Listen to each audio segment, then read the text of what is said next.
আমরা সন্ধ্যার পরে সবাই মিলে রেডি হচ্ছি। তো আমার মেয়ে যখনই রেডি হয়, ওর বাবা বাসায় থাকলে আমাকে কিছুই করতে দেয় না। ওর বাবার জুতা পরাই দাও, জামা পরাই দাও, চুল পর্যন্ত বেঁধে দাও, এরকম করে। যাই হোক, সন্ধ্যার পরে আমরা ঘুরতে বের হয়েছি। কারণ সবাই জানেন আজ কিছুদিন থেকে প্রচন্ড গরম। এই গরমের কারণে আমরা তো প্রতি শুক্রবারে বের হই। তো যেহেতু প্রচুর গরম, দিনের বেলায় বের হতে পারি না, তা সন্ধ্যার পরে দেখা যায় কিছুটা হইলেও বাইরে একটু বাতাস থাকে, যার কারণে সন্ধ্যার পরে বের হই। আর বের হওয়া যেহেতু অভ্যাস, সেটা বাদ দিতে পারি না। তো মেয়েও খুব ছটপট করে বাইরে যাওয়ার জন্য, আমার নিজেরও ভালো লাগে না। তার কারণেই আমরা সন্ধ্যার পরেই বের হচ্ছি আজ কিছুদিন থেকে। শুক্রবার আসলেই দেখা যায় সন্ধ্যার পরে আমরা বের হই। আর সন্ধ্যার পরে বের হইলে তো দেখা যায় দূরে কোথাও কখনো যাওয়া সম্ভব না, আশেপাশেই যাই। তো আমরা অলরেডি চলে এসেছি। আর আমার মেয়ে তো এগুলো দেখে খুবই খুশি। এখন ওই যে দোলনা ঘুরতেছে, ওগুলোই উঠবে বলে। আর ওকে তো একা কোনোভাবে দেওয়া যাবে না। তো তার আগে আবার আমরা কুলফি মালাই দেখতে পেয়েছি। তো কুলফি তো সবারই পছন্দ, আমার মেয়েও অনেক পছন্দ করে। তোর বাবা বললো চলো আগে কুলফি মালাই খেয়ে আসি, তারপরে মেয়েকে দোলনায় উঠাবো। আর দোলনায় তো মেয়ে একা একা উঠতে পারবে না, তাই আমি বললাম ওদের সাথে কথা বলো, দেখো আমার সহ দেয় কিনা। যদি আমি বাচ্চাটা কোলে করে নিয়ে বসি, যে একা একা ভয় পাই। তো এর আগে যেয়ে দেখি এক মহিলা বাচ্চা নিয়ে বসে আছে। ওটা ছোটদেরই, বাট সেই মহিলা বাচ্চা নিয়ে দোলনায় উঠছে। তো আমি বলার পরে ওরা রাজি হয়ে গেল। তো যাই হোক, মেয়ে নিয়ে এই যে অলরেডি আমরা উঠে গেছি। আমাদের দেখতে পাচ্ছেন কিনা জানি না, আসিয়ার মধ্যে স্পিডে ঘুরতেছে তো বোঝা যাচ্ছে না।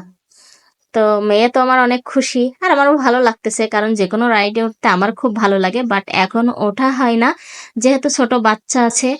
আর ওকে রেখে একা একা উঠতে কেমন লাগে। আগে হাজবেন্ড ওয়াইফ একসাথে উঠতাম, ভালো লাগতো। বাট এখন উঠতে গেলে দেখা যায় বাচ্চাটা ওর বাবার কাছে রেখে উঠতে হবে। তো এইটা আমার জন্য কেমন একটা আনইজি ফিল হয়, যার কারণে আমি আসলে উঠতে পারি না। কিন্তু আমার যে কোনো রাইডে উঠতে খুবই ভালো লাগে আগে থেকেই, কারণ আমি তো ঘুরতে অনেক বেশি পছন্দ করি।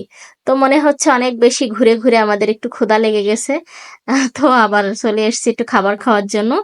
তো আমরা এখানে টেবিলে বসে গেছি, খাবার অর্ডার দিয়ে দিয়েছি। এখন আমাদের খাবার দিলে তো আমরা খাবার এইখানে এত পরিমাণ মানে লাইটিং বলতে কালারফুল লাইটিং, এর মধ্যে ভিডিও বলেন কোনো কিছুই ভালো হয় না, কারণ বিভিন্ন কালারের লাইটিং সিস্টেম এখানে, এলোমেলো অবস্থা। তো যাই হোক, আমাদের খাবার কিছু চলে এসেছে। আমরা নিয়েছি এখানে চিকেন উইংস ফ্রাই। এটা একটা সেট মেনু, এতে অনেক পিস থাকে। তো এইটা নিয়ে নিয়েছি। আবার মেয়ে বলল যে চিকেন বল খাবে, তো ওর জন্য আবার এই যে চিকেন বল অর্ডার দিয়েছে। তো বল দিয়ে গেছে। এখন আবার বলতেছে সে কোকো কোলা খাবে।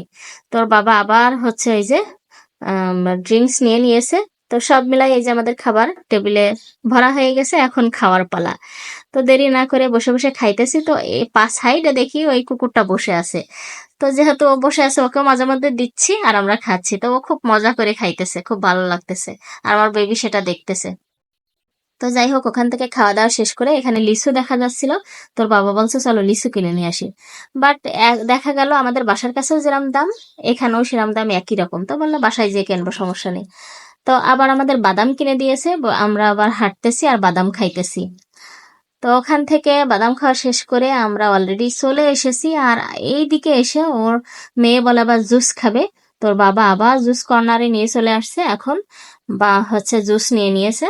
নিয়ে এখন আর কি জুসটা খেয়ে নিই, তারপরে বাসার দিকে রওনা হব। তো ঘোরা কে কে পছন্দ করেন ঘুরতে।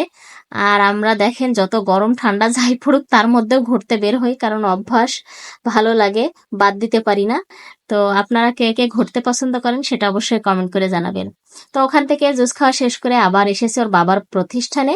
আর এখানে আসলে আমার মেয়ে তো দেখেন অবস্থা যা করে, সব সময়ও এরকম করে, খেলাধুলো একদম বাসা বাড়ি বানিয়ে ফেলে। তো এখন আসি ওর বাবার প্রতিষ্ঠানে, এখান থেকে আমরা বাসায় চলে যাব। তো কেমন লেগেছে আমাদের আজকের ভিডিও সবাই কমেন্ট করে জানাবেন। ভালো থাকবেন, আমাদের জন্য দোয়া করবেন, আপনাদের জন্য আমরা দোয়া করি। বিদায় নিচ্ছি, আল্লাহ হাফেজ।